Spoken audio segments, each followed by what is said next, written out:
पहले पहले बहुत बहुत शुक्रिया आप लोगों के आने का। ये ज़रूरी नहीं है आपको मीडिया पे आना है, आपके काम गिने जाते हैं, ना कि आपका शो ऑफ गिना जाता है। यहाँ तो बहुत सारे ऐसे लीडर हैं, वो तो स्टेट ही छोड़ के चले गए हैं। बट अब अगर आज़ाद साहब आ रहे हैं तो उस पे भी प्रॉब्लम है, आ गए। वो नहीं आते हैं तो उस पे भी, but he is always here. वो रहते हैं, आते हैं, आते जाते हैं। हाँ, बीच में उनकी तबीयत खराब हो गई थी, he was not here, but he is here. वो आपने देखा होगा जम्मू में आज भी वो वहीं थे, तो वो कहाँ गए? पार्टी जिंदा है, पार्टी मरने दम तक जिंदा रहेगी। बेकार है, बकवास। 100 दिन में ये लोग पूरा कश्मीर ही चेंज कर रहे थे, जो कि कभी चेंज हुआ नहीं, ना हो गया है इससे पहले। आई डोंट थिंक सो अभी भी ये कुछ कर पा रहे हैं। जस्ट इनके बातें हैं, हम लोग जी करेंगे, 100 दिन होंगे, मीटर जी हटाएंगे। यही सरकार यही बोलते थे इलेक्शन से पहले कि यह टोपस थे रिवर्स, तो इसमें मकलाओ मीटर। अब यही बोल रहे हैं जी नहीं, हर घर में मीटर लगेगा। अब तो सुनने में ये भी आ रहा है कि पानी का भी मीटर लगेगा।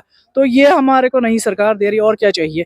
जॉब्स तो देंगे नहीं, बस वो कहते हैं ना, लॉलीपॉप रखा है इन्होंने मुंह में लोगों को, हम जॉब्स देंगे बोले। अब लोग भी समझ गए हैं, वो कुछ नहीं कर गए, आज तक भी नहीं किया, इसके बाद भी नहीं करेंगे। Statements he is a right person in a wrong party. मुझे जहां तक लगता है एनसी उनकी वजह से जिंदा है आज। अदरवाइज जो एनसी की हालत है, जो वो ये बोलते रहते हैं, यही शॉल बांटते हैं, यही बोलते हैं हम जी बीजेपी के साथ हाथ नहीं मिलाएंगे, और यही जाके उनके साथ शॉल उड़ाते हैं, यही लोग उनके साथ चाय पीते हैं, और फिर इनका ही हाल ये देखिए। एंड रोहल्ला साहब, मुझे लगता है जो बोलते हैं वो करने चाहिए। तो जैसे उन्होंने प्रोटेस्ट किया, प्रोटेस्ट करने की वैसे ज़रूरत तो नहीं थी। अगर वो अंदर से उनकी पार्टी थी, अगर वो अंदर ही बात करते उनसे कि लोग बच्चे चाह रहे हैं कि रिजर्वेशन खत्म हो, मेरिट बेसिस पे ले ले, तो मुझे लगता हो जाना चाहिए था, इतराफ़ था। बट अब उनकी भी बात इन्होंने नहीं रखी, तो यू कैन बेटर डिसाइड कि ये किधर स्टैंड करते हैं। स्टेटहुड मिल जाना चाहिए, क्योंकि ये तो पार्लियामेंट का प्रॉमिस था। इट्स नहीं कि किसी ने बाहर जाके रोड पे जाके बोला, it's a parliament promise, and that is the prime minister of India ने बोला है स्टेटहुड मिलेगा। अब ये क्यों नहीं दिलवा रहे हैं? इनसे क्या ऐसी बात है कि इनको नहीं दे रहे statehood?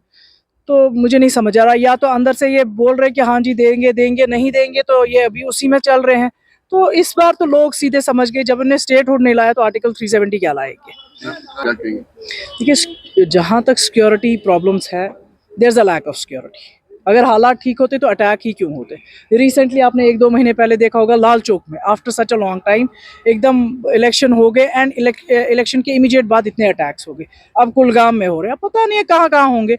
So lack of security तो है, बट ये गवर्नमेंट क्या कर पा रही है उसके बारे में, that's open to everybody. Of course हमने पार्टिसिपेट तो किया, ऐसा नहीं है हमने नहीं पार्टिसिपेट किया है, बट ये है कि ये पार्टी बन के बहुत कम टाइम हो गया था, तो और लोग अभी इसको पहचानने में भी बहुत कम टाइम था और नहीं पहचान पा रहे थे। अब आज वही लोग बोल रहे हैं कि ये बदकिस्मती है कश्मीरियों की, जो आज़ाद साहब जैसे चीफ मिनिस्टर नहीं आए।